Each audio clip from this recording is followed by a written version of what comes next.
நீங்க சொல்ற மொழிபெயர்ப்பு வரும். ஆனா வைதா தக்கர்த்த ரப்பக்க பில் குர்ஆனி வஹதஹுங்கிறத நல்லா தெளிவா சொல்றாரு. குர்ஆனில் உள்ளபடி மட்டும் உங்கள் ரட்சகரை நினைவு கூர்ந்தால் அவர்கள் புறம் காட்டி திரும்பி ஓடி விடுவார்கள் அப்படிங்கறத இன்றைக்கு நம்ம பார்க்கிறோம். அல்லாஹ் மட்டும் என்று சொன்னால், கடவுள் ஒருவர் என்று சொன்னால் யாரும் ஓடிவிடப் போவதில்லை. ஆனால் கடவுளை குர்ஆனில் உள்ளபடி மட்டும் சொன்னா எல்லாரும் ஓடுறத யதார்த்தமா பார்க்கிறோம்.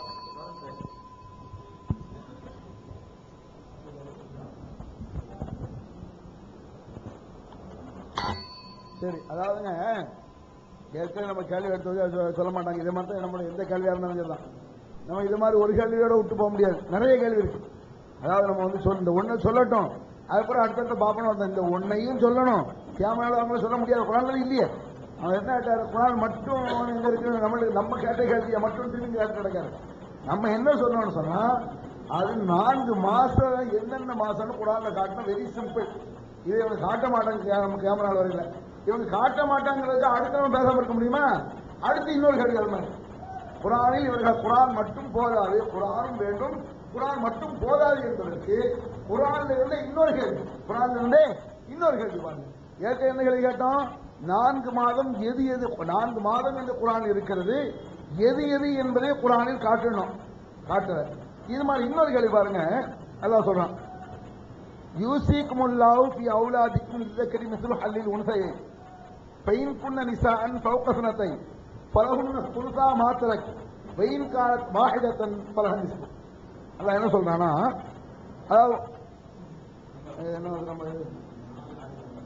ஆமா சூரத்து நிசா 4வது அத்தியாயம் 11வது வசனம்.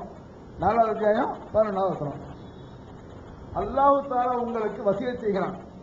ஒரு விஷயத்தை சொல்றான். என்னன்னு சொன்னா, ஆணுக்கு அதாவது ஆணுக்கு சொத்து விஷயம் இது. சொத்து பிரிக்கிறது இருக்கா இல்லையா, அதோட சமாச்சாரம். ஒரு ஆணுக்கு 2 பெண்களுடைய சொத்து அப்படிங்கிறான். 2 பொம்பளைக்கு எவ்வளவு பங்கோ அது ஒரு ஆம்பளைக்கு உண்டு சொத்துல. சொல்லிட்டு பெயின் குன்ன நிசான் பொம்பளை இருக்கு.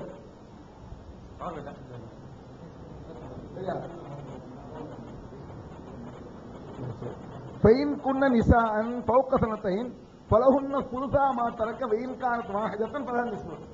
ஒரு ஆள் மூத்தா போயிருக்காரு. வாரிசு ஒரு பொம்பளை பிள்ளை தான் இருக்கு. எத்தனை மையத்துக்கு எத்தனை குழந்தை இருக்கு? ஒரே ஒரு பொம்பளை பிள்ளை. ஒரு பொம்பளை பிள்ளை இருந்தா அந்த சொத்தில் பாதியை கொடுங்கள். அதான் சொல்றோம். ஒரு பொம்பளை பிள்ளை இருக்கு, ஒரு பொம்பளை பிள்ளை இருந்தா அவருடைய சொத்தில் பாதியை கொடுங்க. மையத்தினுடைய சொத்தில் பாதியை கொடுங்க. சரி, அதுக்கடுத்து 2 பொம்பளை பிள்ளை இருந்தா அவ்வளவு கொடுங்க.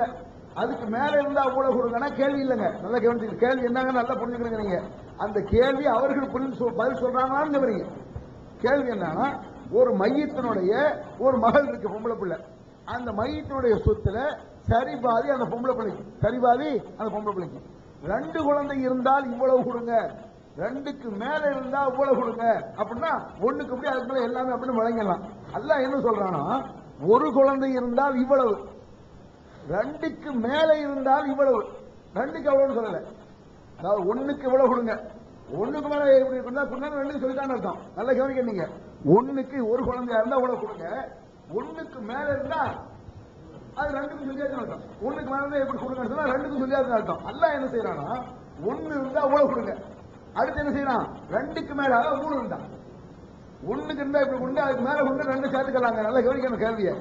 1 இருந்தால் இவ்வளவு கொடுங்கள், 2க்கு மேல இருந்தால் இவ்வளவு கொடுங்கள். 2க்கு எவ்வளவு சொல்லல குர்ஆன்ல காட்டு. 2க்கு எவ்வளவு, ஒரு குழந்தை இருந்தால் இவ்வளவு கொடுங்கள் சொல்லிட்டு அதுக்கு மேல அவ்வளவு கொடுங்கன்னா 2 அதுதான். அது பர்டிகுலரா குறிப்பிட்டு குர்ஆன் மட்டும் போதாது. இந்த 2 சொல்லாமலே குர்ஆன் 10 புரிஞ்சுக்கணும். குர்ஆனும் வேண்டும், இது மட்டும் 10 என்பதை தெரிந்து கொள்ளணும். அல்ல வேணும்னு விட்டுட்டு போற மாதிரி இருக்கு. ஒரு குழந்தை இருந்தால் இவ்வளவு கொடுங்கள், 2க்கு மேல இருந்தால் அவ்வளவு கொடுங்க, 2க்கு எவ்வளவு சொல்லல. 2க்கு எவ்வளவு குர்ஆன் இருக்கிறாங்க. இது 2வது கேள்வி. ஏற்கனவே ஒரு கேள்வி இருக்குது, 4 புனிதமான 4 மாதங்கிற பேர் என்னென்ன அதையும் சொல்லணும். இதை இன்னும் நிறைய கேள்வி மாதிரி இது மாதிரி நிறைய கேள்வி இருக்கு, அத்தனை சொல்லணும். தலைப்பில் சம்பந்தப்பட்ட கேள்வியை நாங்க கேட்கிறோம், கேட்டுட்டு பதில் இல்லைங்கிறோம். நீங்க தலைப்புக்கு சம்பந்தப்படாத கேள்வி கேட்டு பதில் இல்லைங்கிறீங்க. அதையும் சம்பந்தம் இல்லாவிட்டாலும் இதை நீங்கள் சொல்லிவிட்டால் நாங்கள் அதை சொல்லுவோம், இதை சொல்லாவிட்டாலும் நாங்கள் சொல்லுவோம். அவங்க பேசும்போது அவங்க ஒரு கேள்வி கேட்டாங்க, அதுக்கு நாங்க பதில் சொல்லிட்டோம் அப்படிங்கிற மாதிரி ஒரு வாதத்தை எடுத்து வச்சாங்க. அதை அவங்க வேண்டுமானால் முழு பூசணிக்காவை சோத்துல மறைக்கலாம், அது அவங்களுக்கு கை வந்த கலையா இருக்கலாம், அது நம்மளை பத்தி ஆட்சேபனை இல்லை. ஆனா அவங்க சொன்னது என்னது, நாம என்ன கேள்வி கேட்டோம், அதுக்கு அவங்க என்ன பதில் வச்சாங்க அப்படிங்கறத மட்டும் ஒரே ஒரு ஞாபகப்படுத்திக்கிறேன். அவங்கள்ட்ட நாம கேட்டது 4 மாசம் புனிதமிக்க மாசம் நீங்க சொன்னீங்களே, அந்த 4 மாசம் எது அப்படின்னோம். நாங்க பதில் சொல்லிட்டோம்னாங்களே. என்ன பதில் சொன்னாங்க? 4 மாசங்கிறது அந்த முஹர்ரம், துல்ஹஜ், முஹர்ரம், சஃபர், ரபியுல் அவ்வல். நாங்க இதுதான் அவங்க சொன்ன பதில். இது எல்லாத்துக்குமே தெரியும். நாம கேட்டது 4 மாசம் என்னன்னு கேட்டோம். அவங்க சொன்ன பதில் என்ன தெரியுமா? துல்ஹஜ், முஹர்ரம், சஃபர், ரபியுல் அவ்வல் அப்படின்னாங்க. இதை திரும்ப நாம இன்னொருக்கு கேட்டோம், இது குர்ஆன்ல இருந்து சொல்றீங்களா, உங்களுடைய சொந்த கருத்தா அப்படின்னு கேட்டோம். குர்ஆன்ல இருந்து தான் சொன்னோம். நாங்க குர்ஆன்ல இருந்துதான் அந்த ஆயத்துடைய நம்பர் என்ன, அது குர்ஆன்ல எங்க இருக்குது அப்படின்னு கேட்டோம். அதுக்கு இதுவரை பதில் வரல. இதுல இருந்து என்ன விளங்குதுன்னு கேட்டா, குர்ஆன் மட்டும் போதும் என்று சொல்லக்கூடியவர்களே, அந்த வாதத்தை வைத்தவர்களே குர்ஆனுக்கு வெளியில இருந்து ஆதாரத்தை காட்டுதாங்க. இது ஒத்துக்கிட்டாங்கன்னு அர்த்தம். குர்ஆனுக்கு வெளியில இருந்து ஆதாரத்தை காட்டிட்டு இருக்காங்க. முஹர்ரம்ங்கிற வார்த்தை இருக்குதா குர்ஆன்ல இருந்து? அதான் நாங்க கேட்டோம். ரபியுல் அவ்வல்ங்கிற வார்த்தை குர்ஆன்ல இருக்குதா, எடுத்து காட்டுங்கன்னு கேட்டோமே. அல்லது மற்ற மாசங்கள் சொன்னீங்க, அது குர்ஆன்ல இருக்குதா, எடுத்து காட்டுங்கன்னு கேட்டோம். நீங்க என்ன பதில் சொல்றீங்க? நாங்க சொல்லிட்டோம். சொல்லிட்டீங்களா? ஏத்துக்கிடுவோமா, ஒத்துக்கிடுவோமா, சேலஞ்சு பண்ணுவோமா? ஒத்துக்கிட்டீங்கன்னா குர்ஆனுக்கு வெளியில இருந்து ஆதாரத்தை காட்டினீங்களே தவிர குர்ஆன்ல உள்ள இருந்து நீங்க ஆதாரத்தை காட்டவே இல்லை. வேணா சேலஞ்சு பண்ணிக்கிடுவோம், சவால் விட்டுக்கிடுவோம். குர்ஆனுக்கு வெளியில இருந்து காட்டினீங்களா, குர்ஆனுக்கு உள்ள இருந்து காட்டினீங்களா? கேள்வி அதுதான். குர்ஆன் மட்டும் போதும் என்று நீங்க வாதம் பண்ணக்கூடியவங்க, எல்லா விஷயம் குர்ஆன்ல தெளிவா இருக்குது, எல்லா விஷயம் குர்ஆன் விவரிக்குது, அதுல ரொம்ப தெளிவா இருக்குதுன்னா சொல்லக்கூடியவங்க, இந்த 4 மாசத்துக்கு டக்குன்னு சொல்லிட்டு போயிட வேண்டியதானே, இதுதான் அப்படின்ட்டு சொல்லிட்டு போக வேண்டியதானே. இதுதான் நான் கேட்கறது. ரெண்டாவது, திரும்பவும் பழைய வழி, இத்தபியுமா உந்தில இலைக்கும் புத்துலுமா ஊகிய இலைக்க, இந்த ஆயத்தெல்லாம் படிக்கிறாங்க. இதை படிக்கும் போது அர்த்தத்துல மட்டும் ரொம்ப சமர்த்தா ஒரு பித்தலாட்டம் பண்ணிட்டு போயிடறாங்க. அர்த்தத்துல பித்தலாட்டம் பண்றாங்க. அது என்ன நான் இப்ப சொல்றேன். இத்தபியுமா உந்தில இலைக்கும், உங்களுக்கு இறைக்கு அருளப்பட்டதை நீங்கள் பின்பற்றுங்கள், உங்களுக்கு இறைக்கு அருளப்பட்டதை நீங்கள் பின்பற்றுங்கள். இப்படிதான் இருக்குது. அர்த்தம் என்ன வைப்பாங்க தெரியுமா? உங்களுக்கு இறைக்கு அருளப்பட்ட குர்ஆனை மட்டும் பின்பற்றுங்கள். எங்க இருக்குது? எங்க இருக்குது? சொல்லுங்க, எடுத்து காட்டுங்க. என்ன ஆயத்தை படிச்சுட்டு அர்த்தம் வைக்க மட்டும் உங்க இஷ்டத்துக்கு அர்த்தம் வச்சுட்டு போறீங்களா? இது பித்தலாட்டம் இல்லையா? எதை நீங்கள் ஆயத்தாக வைக்கிறீர்களோ, எதை நீங்க முன் வைக்கிறீங்களோ அதுக்கு மட்டும் நேரடியா பொருள் வைங்க. பொருள் வச்சா தெரியும்ல.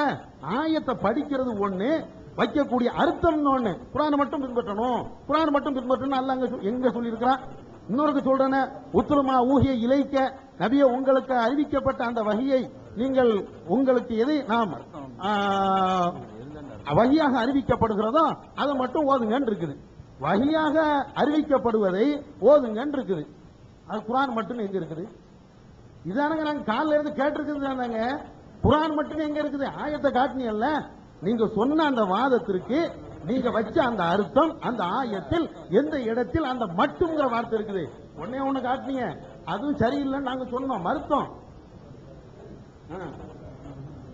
அந்த இதை நீங்க நிரூபிக்கணும். இத்தபியுமா உந்தில இலைக்கும்னா அது எதை வச்சு நீங்க சொன்னீங்க?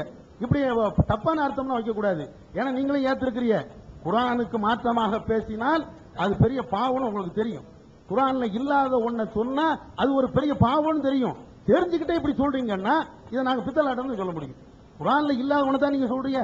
குர்ஆன்ல இங்க மா உந்தில இலைக்கும் தானே இருக்குது, குர்ஆன் மட்டும் எங்க இருக்குது? இதை நீங்க தெளிவாக எடுத்து காட்டுங்க. அப்புறம் பாருங்க. அடுத்ததாக அவர்கள் இந்த 4 மாதம் எந்த பெயர் என்னன்னு நம்ம கேட்டதுக்கு அதுக்கு அப்பப்போ சொல்லிக்கிட்டே இருக்கிறாங்க, இது மனிதன் புத்தகத்தை மாதிரி நீங்க என்ன செய்யக்கூடாது, பார்க்கக்கூடாது, அது அப்படி இருக்காது அப்படின்னு சொல்லிக்கிட்டு, இன்னொரு இடத்துல பேசும்போது திபியானல் குல்லி செய்யன், ஒவ்வொன்றையும் ரொம்ப தெளிவாக விளக்குகிறது வேற பேசுகிறாங்க.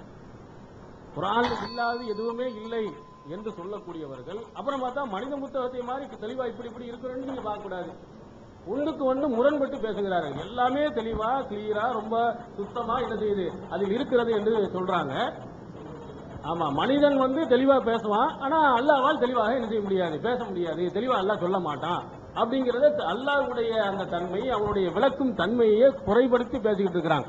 அவங்களுக்கு தெரியல, அவங்களுடைய அந்த தலைப்புக்கு எதிராக இருக்கிறது என்பதின் காரணத்தினால் அவங்க இந்த மாதிரி பேசிட்டு போறாங்க. அதற்கடுத்து இன்னொரு இடத்துல குர்ஆன் மட்டும் போதாது என்பதற்கு குர்ஆனுடைய வசனத்தில் இங்கு காட்டினீங்களா இது வேணுங்க. இப்ப 4 மாதங்கள் எதுன்னு கேட்டோம். நீ குர்ஆன் மட்டும் போதும் நீங்க சொல்றீங்களே, குர்ஆன்ல தான் 4 மாதங்கள் இருக்குது. போதும் சொன்னா அந்த 4 மாதங்களை குர்ஆன்ல இருந்து எடுத்து காட்டுங்க. அப்போ இல்லை என்று சொன்னால் குர்ஆன் போதாதுன்னு தானே அர்த்தம். இது கூட வழங்க தெரியல. ஒரு சாதாரண ஒரு மனிதன் வழங்கக்கூடிய ஒன்று. இதுல எல்லா பொருளும் இருக்குது அப்படின்னு சொன்னா, ஏப்பா இந்த ஒரு பொருள் இல்லையே அப்படின்னா இந்த பொருள் காட்டுங்க.